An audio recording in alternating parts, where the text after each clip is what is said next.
Hai, halo semuanya, bertemu lagi dengan saya Dr. Sandra Langu, dokter spesialis penyakit dalam konsultan rheumatologi dari Siloam Hospital Lipo Village. Ini merupakan video kedua tentang tata laksana fibromialgia.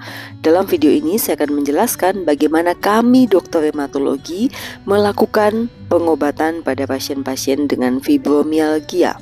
Sebelum kita lanjut, menurut saya nomor satu yang paling penting dalam penanganan fibromialgia ini adalah edukasi. Maksudnya bagaimana kami dokter rheumatologi melakukan edukasi pada Anda agar Anda memahami dengan sejelas-jelasnya tentang kondisi fibromialgia ini.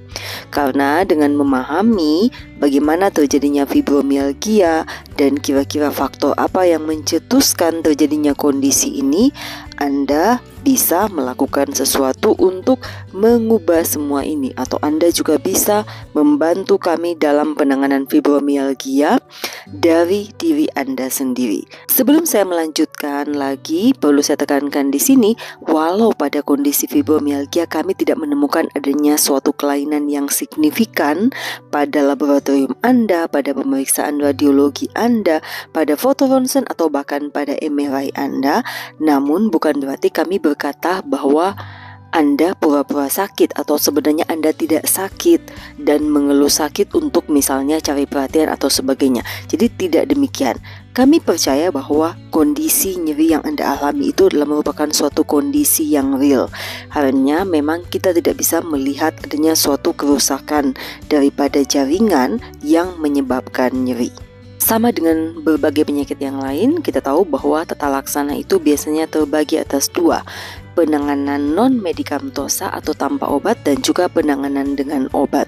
Kedua jenis penanganan ini harus dilakukan secara bersama-sama karena keduanya sama-sama penting. Nah, untuk fibromialgia, penanganan non-farmakologik itu sangat memegang peranan yang sangat penting. Misalnya exercise atau latihan fisik ini bisa memperbaiki nyeri, memperbaiki mood, dan sangat baik sekali untuk memperbaiki kondisi fibromialgia. Exercise dapat dilakukan sesuai dengan kemampuan Anda. Ada beberapa penelitian yang menunjukkan bahwa exercise aerobik ini sangat penting untuk dapat memperbaiki nyeri, kemudian mengurangi lemas atau fatigue, dan juga memperbaiki kualitas tidur Anda. Exercise ini atau latihan fisik harus dimulai secara bertahap, mulai dengan low intensity dulu, low frequency dulu, dan kemudian dapat ditingkatkan secara bertahap sesuai dengan kemampuan Anda. Biasanya kita tahu bahwa pada fibromialgia cognitive behavior therapy ini berperan sangat penting.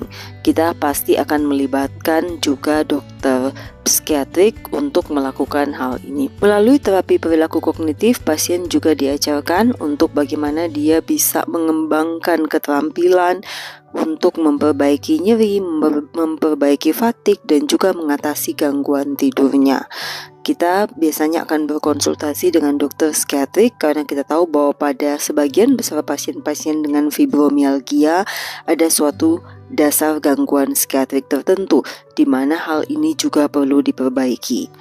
Selain terapi perilaku kognitif, ada juga beberapa jenis olahraga, misalnya yoga, pilates, tai chi, yang diketahui bisa menurunkan nyeri, memperbaiki fungsi, dan juga memperbaiki mood daripada pasien-pasien fibromialgia ini.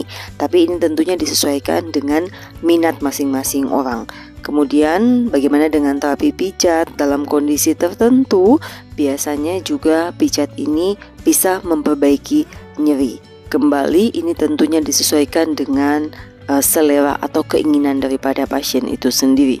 Bagaimana dengan terapi farmakologik atau dengan obat-obatan? Kita mengenal beberapa obat yang sudah di-approve oleh FDA untuk indikasi fibromialgia. Misalnya duloxetin, milnacipran, dan juga pregabalin. Dan juga kita bisa menggunakan misalnya berbagai jenis antidepresan yang lain disesuaikan dengan kondisi pasien kita. Organisasi Rheumatoid Eropa, EULAR, juga sudah membuat pedoman bagaimana kami dokter rheumatologi bisa melakukan tata laksana fibromialgia ini. Sama yang seperti saya sudah jelaskan tadi bahwa terapi non-farmakologik juga sangat penting dan terutama dalam guidelines ini dikatakan bahwa exercise memegang peranan yang cukup penting. Kemudian juga terapi perilaku kognitif tadi. Kemudian bagaimana dengan obat-obatan? Dalam guidelines ini juga dijelaskan tentang beberapa obat yang dianjurkan untuk digunakan atau sudah memiliki evidence yang cukup baik untuk fibromyalgia.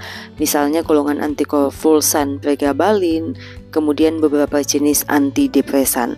Tentunya bagaimana pengobatan fibromyalgia yang efektif untuk Anda ini sangat tergantung sekali pada kondisi Anda dan harus diatur secara individual.